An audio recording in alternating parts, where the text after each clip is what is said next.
السلام علیکم ورحمۃ اللہ وبرکاتہ۔ آپ تمام کو جمعہ مبارک۔ آپ کے سامنے پھر میں ایک چوتھی حدیث کی تفسیر پیش کروں گا، سماعت فرمائیے۔ قال رسول اللہ صلی اللہ علیہ وسلم، قال رسول اللہ صلی اللہ علیہ وسلم، فرمایا رسول خدا صلی اللہ علیہ وسلم نے، الوضوء مفتاح الصلاۃ، الوضو مفتاح الصلاۃ، یعنی وضو نماز کی کنجی ہے۔ بے شک بے شک بے شک۔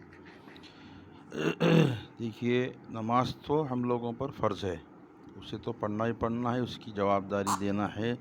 جو بے نمازی ہے اس کا تو بہت برا حال ہونے والا ہے۔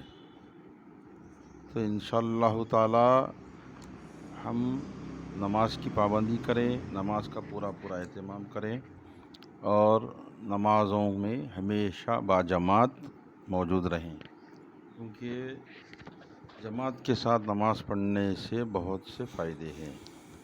اور میری ماؤں بہنوں کو چاہیے کہ وہ اپنے گھروں میں نماز پڑھیں، نماز کا پورا اہتمام کریں، اور بچوں کو بھی سکھائیں اور بچوں کو بھی لے کر پڑھیں نماز۔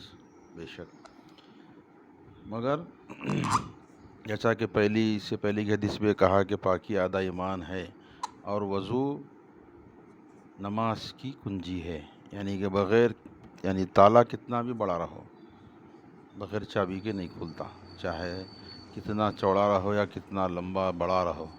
ویسے ہی نماز کی کنجی وضو ہے، تو وضو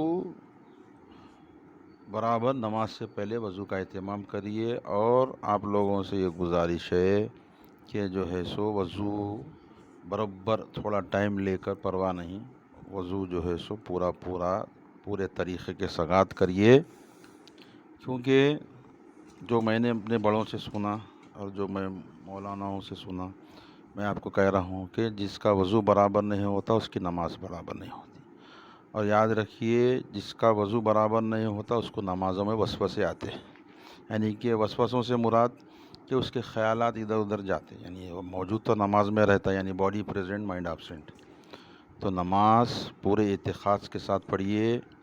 نماز میں ایسا کہ جیسے کہ پوری دنیا آپ کے پیچھے چھوڑ گئی۔ جب ہم رکعت باندھتے ہیں، جب کانوں تک ہم ہمارے دونوں ہاتھ لے جاتے ہیں، تو اس کا مطلب یہ ہے کہ جس طریقے سے ہم لے جاتے ہیں اللہ اکبر کہہ کر، دیکھیے کہ یہ 4 انگلی پیچھے کی طرف کر رہے ہیں۔ اس کا مطلب کیا ہے کہ ہم اللہ کی بارگاہ میں تنہا ٹھہرے ہوئے ہیں، اور ساری دنیا، ساری عیش و آرام، ہر وہ چیز، سارے رشتے ہم پیچھے چھوڑائیں۔ اس کا مطلب یہ ہے۔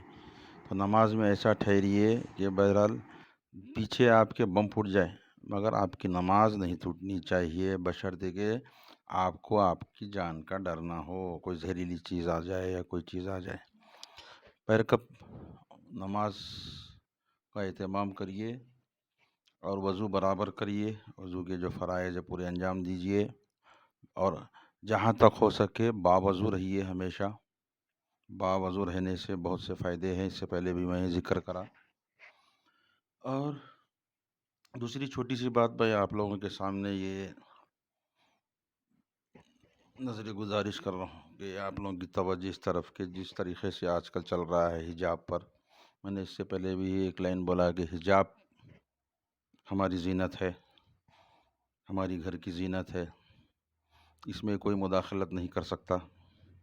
بے شک، سمجھیے آپ، اب یہ اپنی اپنی سوچ ہے بھائی، کون کیا فیصلہ لے رہا، مگر جہاں تک ہو سکے آپ لوگ اپنے اپنے گھروں میں، اپنے اپنے مکانوں میں برابر تاکید کریے کہ جو ہے سو حجاب کا کیا مطلب ہے، اور حجاب کتنا ضروری ہے، سمجھے آپ۔ دوسری چیز یہ ہے کہ ایک چھوٹا سا واقعہ سنا کر میں اپنی تقریر کو تکمیل کرتا ہوں کہ جو ہے سو ایک ٹائم کا واقعہ ہے کہ جو ہے سو ایک بیچاری خاتون، جن کے شوہر کافی بیمار تھے، وہ باہر نہیں جا سکتے تھے، وہ بستر پر تھے، تو وہ جو ہے سو مجبوراً کھانے پینے کی اشیاء کے لیے اپنے گھر سے باہر نکلنا پڑا ان کو مجبوراً۔